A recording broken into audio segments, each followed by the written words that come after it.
Mabigat nga ito. Mabigat to. Okay ka lang? Okay ka lang? Sa kabundukan ng Montalban, Rizal, nakikipagsapalaran ang dalawang magkapatid na sina Ipiw, 13 taong gulang. Kailangan ko rin po magtrabaho.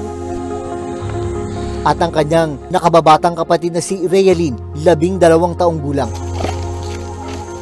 Sa kabila ng kanilang murang edad, pasan-pasan nila sa kanilang ulo ang mga sakong halos doble sa kanilang bigat.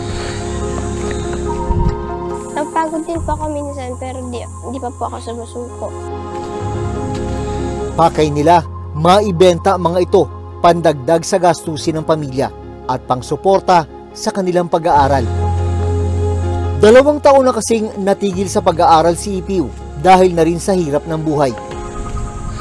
Gusto ko rin po makatulong sa magulang. Minsan po wala po kaming bigas. Umuutang na lang po kami.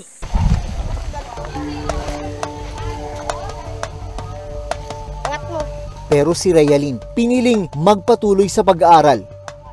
Pero kapag walang pasok sa eskwela, tumutulong siya sa pagbubuhat ng kalakal sa itaas ng bundok. Tignan mo kung gaano kabilis yung mga batang yan. May karga pa yan, ha? At yung karga nila, halos kasing timbang na rin nila. Nang ilapit ng Reporter's Notebook ang kaso ng pamilya ni Ipiw at Realin sa lokal na pamahalaan ng Montalban, Rizal, papapasukin ka ulit, hindi ka i-drop out. muling nakabalik ng eskwela si Ipiw.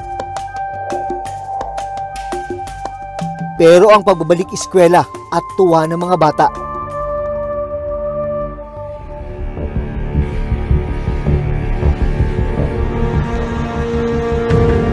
mabilis na napalitan ng trahedya.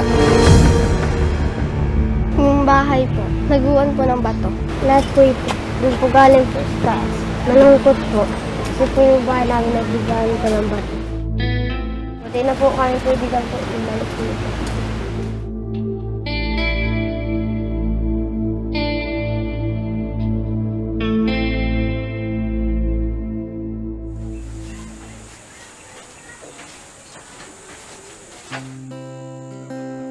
Sa labas ng kanilang bahay, naghihintay si Ipiw na makauwi ang nakababatang kapatid na si Realin mula sa paaralan.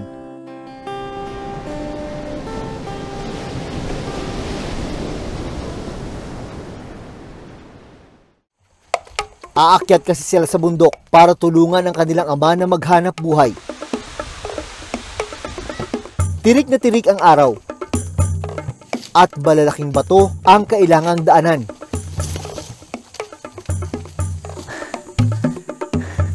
Tuusin yung sitwasyon kapag tag-araw dahil tuyo yung lupa. Pero isipin nyo na lang kung ano yung hirap na pinagdadaanan ng mga bata kapag panahon na ng tag-ulan.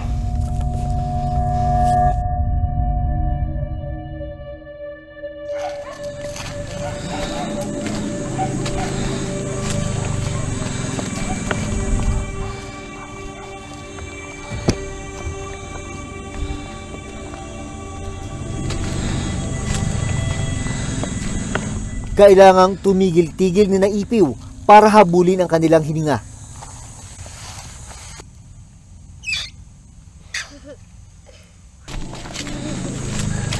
Ano yung gusto mong isipin lagi na para labanan yung pagod? Sana makarating na ako kasi nakakapagod po kasi. Masakit sa leeg tapos sa likod. Lalo po pag walang sapin. Minsan po bumabaliktad yung karga ko.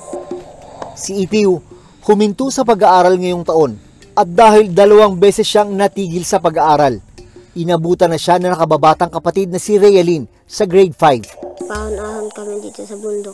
Nahihirapan naman din po ako. Gusto ko rin po makatulong sa magulang ko. Minsan po wala po kaming bigas. Umuutang na lang po kami. Mabato, masukal, matarik na bundok. Ganito yung hirap na pinagdadaanan ng mga batang nagkakawa para lang kumita ng maliit na halaga.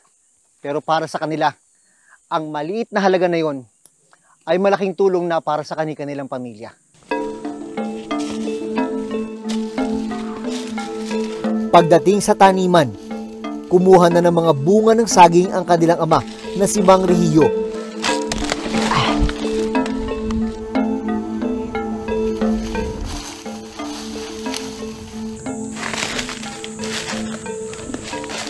Ito ang ibababa ng mga bata para ibenta sa halagang 20 piso kada kilo. Ilang sako yan? Minsan po, 2 bilig po. 2 bilo. Ibig sabihin 2 sako? Hindi malaking sako po. Mas malaking sako pa dyan. Opo. Kailangan organisado yung yung pagkakasalansan. Opo, para po di masakit. Kadalasan ilang sakong binubuhat mo? Pipiw? Po. Ilang sako? Isa lang po. Pag sa uling naman po, 2. Ilang taon ka na nga? 13 po. Pero parang maliit ka sa edad mo, no? Opo. Dahil kaya sa kakabuhat yun. Yun, sa kakabuhat na po ito. Pagkaayos sa kalakal, naggawa o binuhat na ng magkapatid ang mahigit tig 20 kilo na sako ng saging sa kanilang ulo.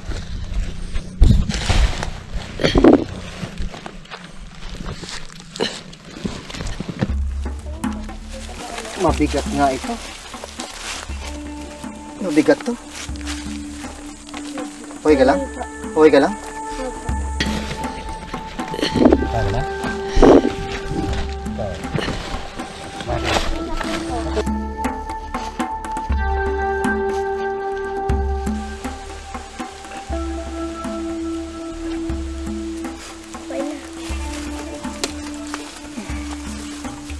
Kaya?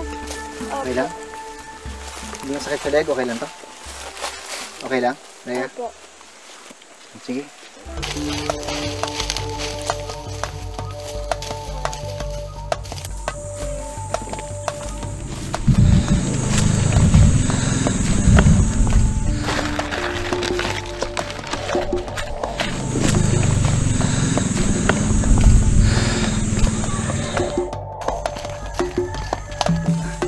Tignan mo kung gaano kabilis yung mga batang yan, no? May karga pa yan, ha? At yung karga nila, halos kasing timbang na rin nila. Angat mo.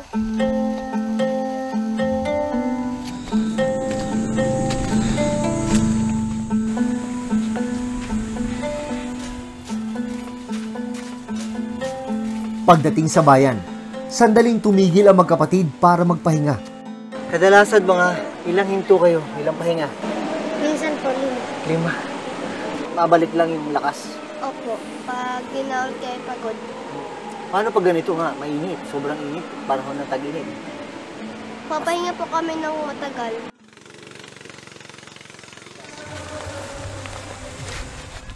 Muling sumabak ang magkapatid sa pagbubuhat.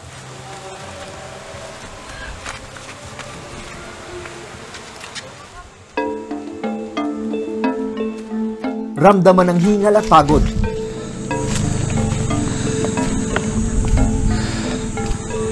Maingat na tinawid ng magkapatid ang makitid na tulay. Isang maling hakbang kasi, pwede silang mahulog sa malalim at rumaragas ang dam.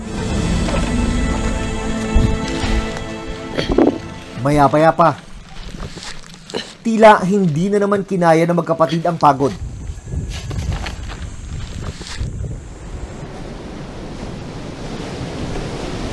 Kaya tumigil sila nang makita ang ilog para magtampisaw sa gitna ng mainit na panahon.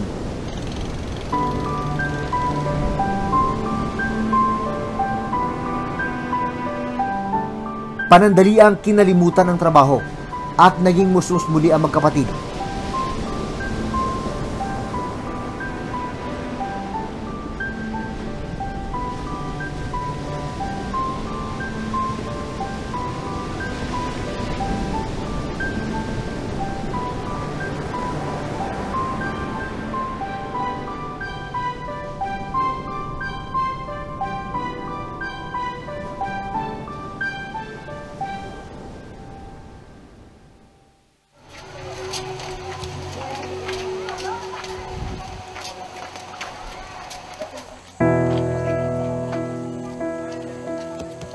Maswerte ang mag-aama.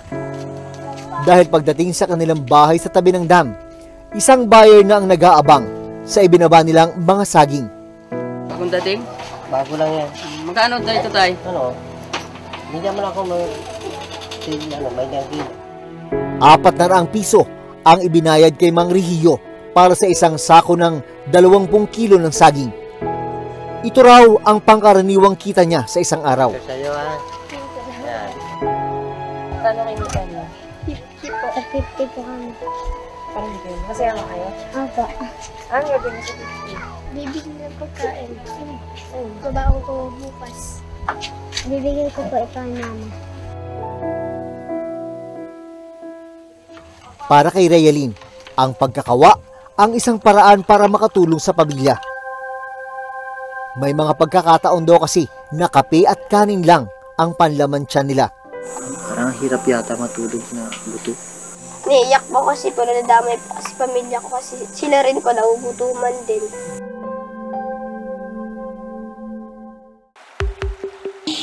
Sa datos ng Philippine Statistics Authority o PSA, papataas ang kaso ng child labor sa bansa na may edad 5 to 17 years old. Noong 2020, nasa mahigit 870,000 ang child laborer sa bansa. Tumaas ito sa 1.37 million noong 2021 at nakapagtala naman ng 1.48 bilyong kaso ng child labor noong 2022. Pero wala pang inilalabas sa datos para sa mga taong 2023 at 2024. Sa pag-aaral na ilabas din ng Philippine Statistics Authority nito lang nakaraang taon, hindi bababa sa 11 milyong bata ang maituturing na out-of-school youth. Employment o ang pagtatrabaho ang tinutukoy na pangunahing rason sa hindi pagpapatuloy ng pag-aaral. Parang ang bigat nun, makita mo yung mga anak mong nahihirapan para lang makatulong sa pamilya. Di po ba? Hindi naman mga sabi mo, tuwang-tuwa ako dahil nakatulong sila. Pero ang naramdaman ko, ang bigat nilang binabuhat, parang naramdam ko yan. Sobrang hirap ko dito. Kahit pagod ka magtrabaho pa rin. No, ng pamaraan, parang mayroon lang kami nga. Hindi kami sobrahan sa gutom. Para kay Mang Rihiyo, hindi na sana kailangang magbarat ng buto ng kanyang mga anak kung may sapat lang na suporta na dumarating para sa mga tulad niyang magsasaka. Ang malaking mga farmer, yan ang inuna. Dapat simula sa maliit, papunta sa malaki. Siyempre, ang pagkain, lahat sa magsasaka galing. Ang pagkain natin dito mga Pilipino.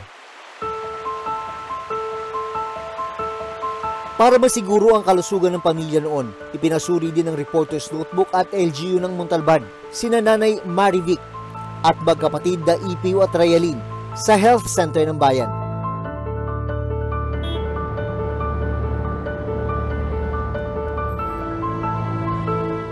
Ito ang unang beses na nakapagpa-check up ang mga bata. Napag-alaman na malnourished si Ipiw para sa kanyang edad.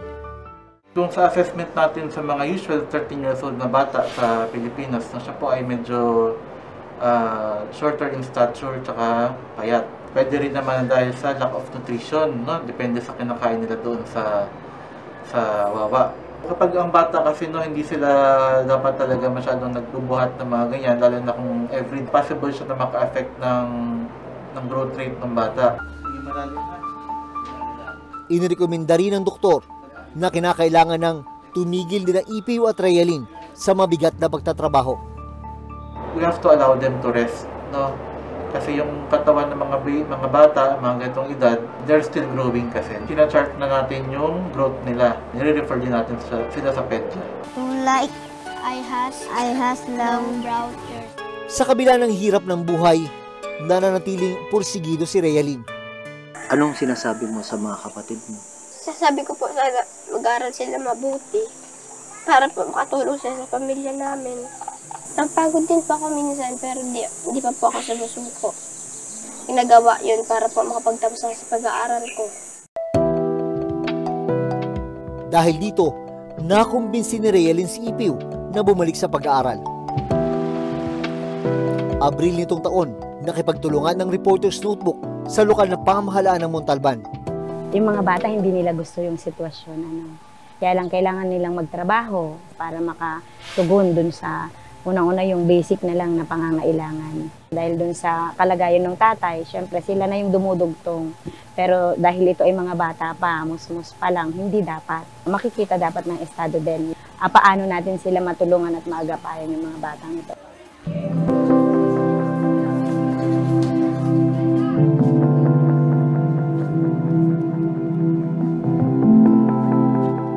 Nakabalik si Ipiw sa paaralan at naging magkaklase sila ni Realin.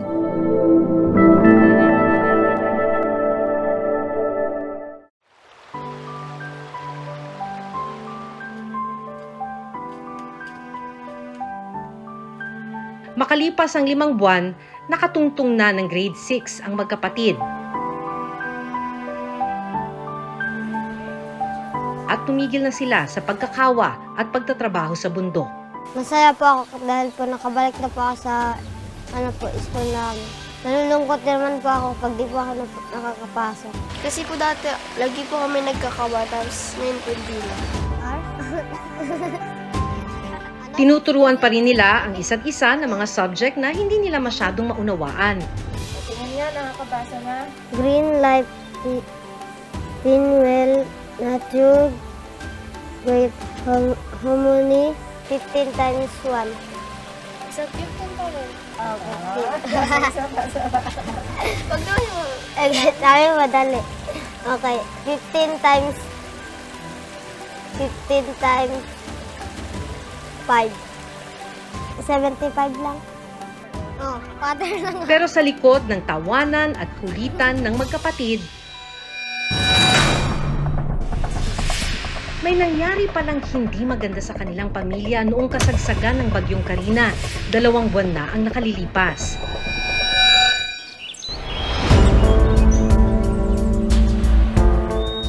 Nagkaroon kasi ng landslide sa kanilang lugar at isa ang kanilang bahay sa mga natabunan. Naguan po ng bato. Ito yun. Lahat po ito. Yung po galing po sa taas.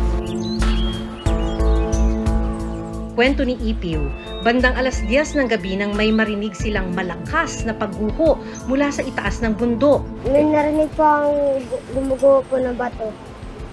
Umano po ako sa bahay namin. Siliksik po ako doon. Doon po sa taas po. Akala ko po, dito po babagsak po sa amin po. Dito pala, sa may babaan namin. Bumagsak. Mabuti na lang daw at walang nasaktan sa kanilang pamilya. Pero wala rin silang naisalbang gamit. Malungkot po. Kasi po yung bahay namin nagbigayan ko ng bato. Hindi na po kami pwede lang po umalis dito. Ayon sa lokal na pamahalaan ng Montalban, pinaplano na nila kung saan maaaring ilipat ang pamilya. Isa sila sa mga tinitignan na mailipat sa isang resettlement area and that is being coordinated with the national agencies at saka sa ibang local government units na involved. Ang ibang residente sa lugar ng pamilya Sison, plano na rin daw hanapan ng bagong matitirhan ng kanilang lokal na pamahalaan. Pero hindi raw magiging madali ang paglilipat sa halos 100 pamilya rito. It's a process, no? Andiyan yung identification, validation, yung pag-generate ng mga documentary requirements. Paglilinaw din ng Montalban LGU, hindi nila pinabayaan ang mga pamilyang nasalanta noong nagdaang bagyo. We are also providing a little cash assistance and at the same time with food packs, again, na baon nila to the new area na pupuntahan. Dahil hindi na maaaring bumalik ang pamilya ni Ipiw at Realin sa kanilang dating tirahan. Pansamantala muna silang nangungupahan sa ibang bahay. Pero ang magkapatid na Ipiw at Realin, kinailangang maghiwalay. Isang maliit na bahay lang daw kasi ang kinayang upahan ng kanilang ama na si Mang Regio. Kaya si Realin pansamantalang tumira muna sa kanilang nakatatandang kapatid. Kasama naman ang kanyang mga magulang si Ipiw. Pero gaya ng dati, patuloy pa rin tinuturuan ni Realin si Ipiw sa kanyang pag-aaral. Kasi na po kami. Nakapag-aaral na po kami ng maayos.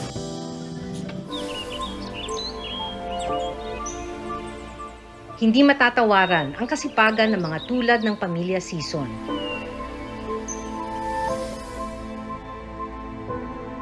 Sa kabila ng mga pagsubok na kanilang hinarap, hindi sila nawala ng pag-asa na balang araw aangat din ang kanilang buhay. Pero para tuluyang makaahon, hindi sasapat ang kanilang araw-araw na pagsusumikap. Hanggat walang maayos na tulong at mga programang pamahalaan para sa kanila. Kaya ang tanong, hanggang kailan pa nga ba magtitiis ang mga kagaya ni Ipiw at Rhea-Lyn? Hanggang sa susunod na Sabado, ako si Maki Pulido. Ako si Jun Veneracion at ito ang Reporter's Notebook.